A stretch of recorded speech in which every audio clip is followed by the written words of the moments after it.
Will and would പലരെയും കൺഫ്യൂഷനിലാക്കുന്ന രണ്ട് words ആണിത്. വുഡ് എന്ന് പറയുമ്പോൾ ചിലപ്പോൾ നമ്മൾ ഇപ്പോഴത്തെ കാര്യം പറയാൻ വുഡ് ഉപയോഗിക്കും, പാസ്റ്റ് ടെൻസിലെ കാര്യം പറയാൻ വുഡ് ഉപയോഗിക്കും.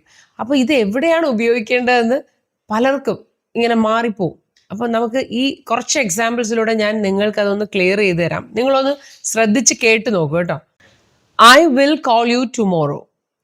ഇതെന്താണ്? ഞാൻ നിന്നെ നാളെ വിളിക്കാം. അതായത് ഫ്യൂച്ചറാണ്, നമ്മൾ വിളിക്കാൻ ഉദ്ദേശിച്ചിട്ടുണ്ട് എന്ന് പറയാനാണ്. അപ്പം I will call you tomorrow. അവള് പറഞ്ഞു നാളെ അവൾ എന്നെ വിളിക്കാന്ന്.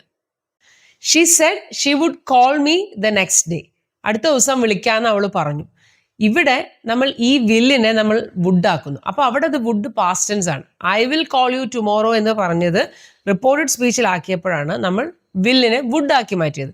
അപ്പൊ ഇവിടെ അത് പാസ്റ്റ് ടെൻസ് ആണ്. ഇനി മഴ പെയ്താൽ നമ്മൾ വീട്ടിൽ തന്നെ ഇരിക്കും.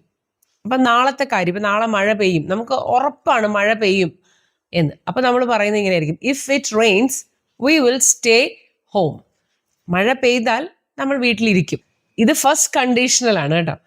ഇനിയിപ്പോൾ നമ്മൾ പെട്ടെന്ന് പുറത്തിറങ്ങി ആകാശത്തേക്കൊക്കെ നോക്കി, അപ്പോൾ നല്ല വെയിലൊക്കെ ഉണ്ട്, അപ്പോൾ മഴ പെയ്യാൻ വളരെ ചാൻസ് കുറവാണ്. അപ്പോൾ നമ്മൾ പറയും മഴ പെയ്തിരുന്നെങ്കിൽ നമുക്ക് വേണമെങ്കിൽ വീട്ടിലിരിക്കാമായിരുന്നു, പക്ഷെ ഇപ്പം മഴയില്ലല്ലോ, അപ്പോൾ നമുക്ക് പോവാം. അപ്പം മഴ പെയ്യാൻ ഒട്ടും ചാൻസ് ഇല്ല, ആകാശം നോക്കിയപ്പോൾ മഴ പെയ്യാൻ ചാൻസ് ഇല്ല. അപ്പം നമ്മളിങ്ങനെ പറയണം മഴ പെയ്തിരുന്നെങ്കിൽ നമുക്ക് വീട്ടിലിരിക്കാമായിരുന്നു. If it rained we would stay home. അപ്പൊ ഇവിടെ റെയിൻഡ് എന്ന് കാണുമ്പോൾ അത് പാസ്റ്റ് ടെൻസ് അല്ല, ഇത് നമ്മൾ ഇമാജിനറി ആയിട്ട് സാങ്കല്പികമായിട്ടുള്ള ഒരു കാര്യമാണല്ലോ ഇപ്പൊ മഴ പെയ്താൽ എന്ന് പറയുന്നത്. അപ്പോൾ മഴ പെയ്യാൻ സാധ്യതയില്ല എന്നുള്ള അർത്ഥത്തിലാണ് ഇവിടെ പറയുന്നത്. അങ്ങനെ വരുമ്പോൾ പാസ്റ്റ് ടെൻസ് നമ്മൾ ഇഫ് കണ്ടീഷണൽ ഉപയോഗിക്കും.